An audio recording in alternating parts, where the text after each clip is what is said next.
Now, moving on to some troubling news out of Japan, where there are more signs now that the Fukushima nuclear crisis is still ongoing.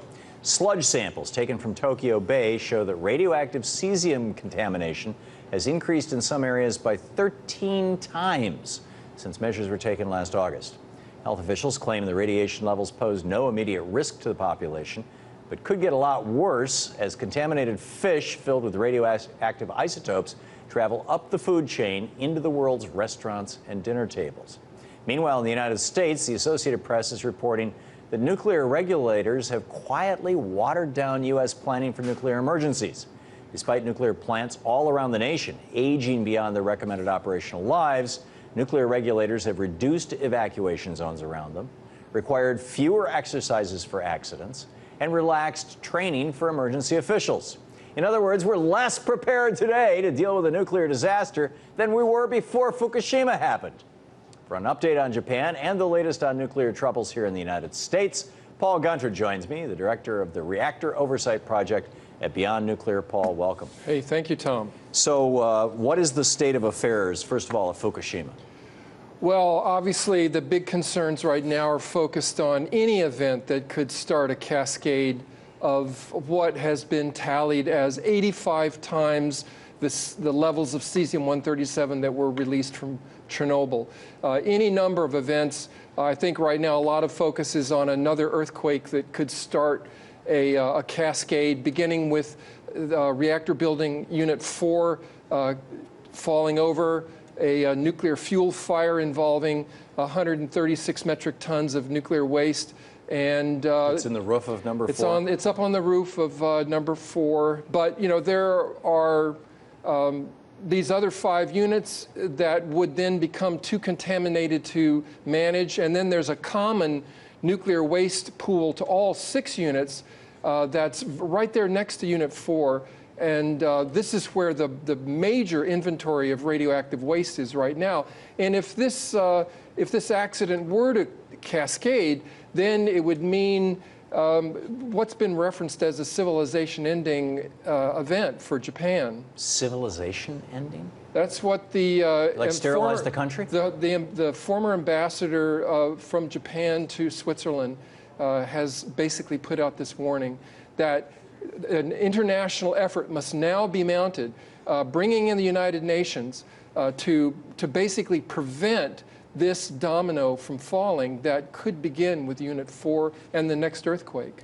Even if they had the resources of every other nation on Earth and whatever tools they may have to deal with nuclear disasters, how do they do that? I mean, you've got Units 1 and 2 that are blowing out so much radiation right now, people can't walk in those areas.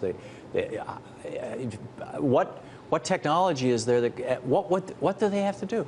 I think that we are, you know, basically groping in the dark. Nobody knows.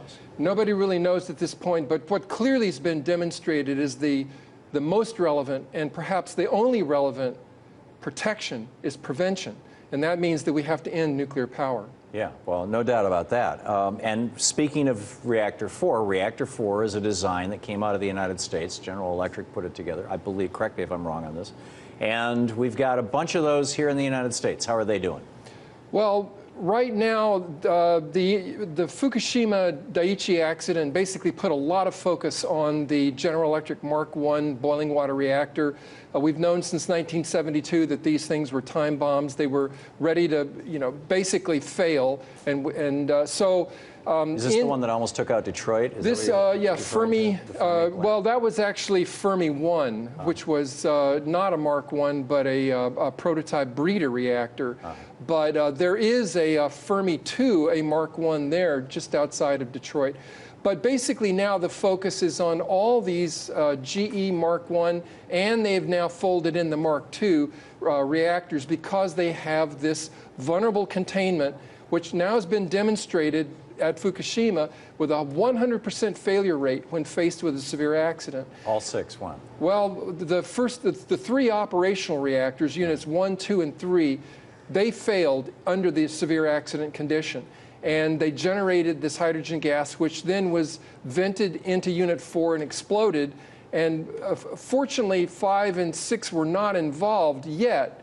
But again, we're concerned, and in fact, right now, the United States Nuclear Regulatory Commission and the U.S. nuclear industry and the public interest community are now all engaged in this, exactly how do you deal with a demonstrated failure. We've got 23 of these reactors here in the United States and 8 of these Mark IIs. So that's 31 reactors that are vulnerable to failure. Just very quickly, we're pretty much out of time here, but has the Japanese government officially, formally asked for help from the international community? No.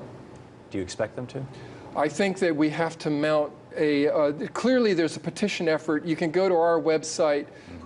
You can basically, right now, get your communities to begin this political move to basically draw attention to the international effort that now has to be mounted. Amazing. Paul, thank you so much. No nukes. Yeah, amen.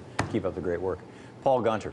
This nuclear news coming from Japan and here at home should trouble us all and remind us that the only safe type of nuclear power is no nuclear power.